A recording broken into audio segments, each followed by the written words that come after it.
This is the introduction of the reporting feature in Guardian 360. From the left menu, go to Reports and click Issues. Here we have to select an organization and a date range for our filter. So depending if you're a distributor or an end customer, you may see a different model here. So if you're a distributor, just find the company that you're interested in, select it and click Save Filter. The next thing we need to do is to choose a date range. We can choose not more than 65 days, which is enough for 2 months. So in our example, we're just gonna select whole February and March. Once these parameters are selected, we can click Submit. For different companies, it may take a little bit of more time depending on how many issues the company had. But in general, all the requests should be done within a minute for the biggest customers. What we see here on the top is just a title, what company is it, and what's the reporting period. Also, please bear in mind that this is a beta version, so we'll still making some updates here.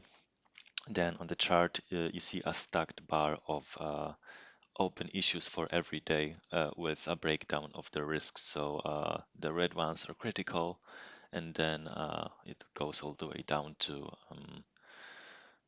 low risk open issues. And then we also have accepted and released if applicable. Also, we have a sum of the open issues. We can also filter out the stack bar, for example, if we don't need it, and if we just want to see the sum of open issues for each day. This is how it would look. Let's turn some of them back on. So if the issue is open, it means on that particular day, either it was detected or it was detected in the one of the last days preceding that day. Issue closed means that it was not detected for at least 7 days before that day. Then when you look at the table here, we have also a similar breakdown. So let's take a look at the open issues. So start is the first day of the reporting period. In our case, it's February 1st. End is the last day, which is March 31st.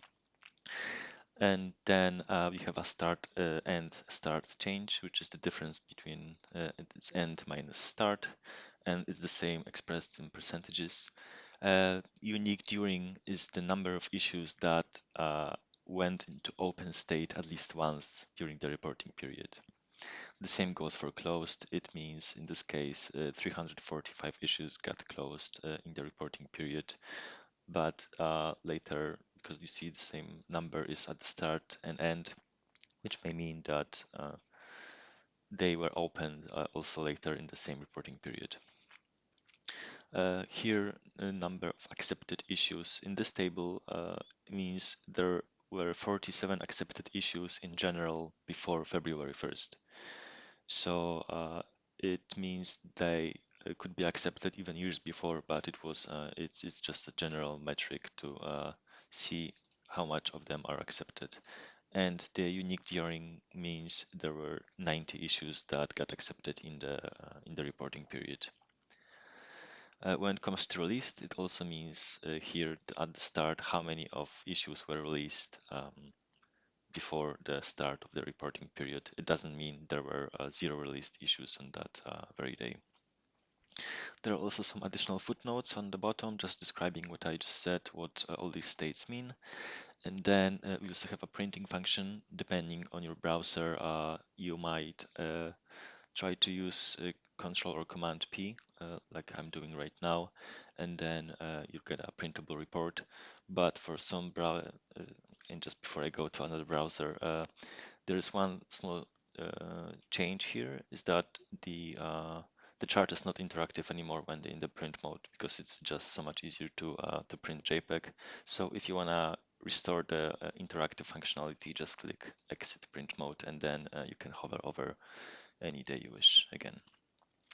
For other browser, let's say Safari, you might want to try using the print button, and that may end up with a nicer styling.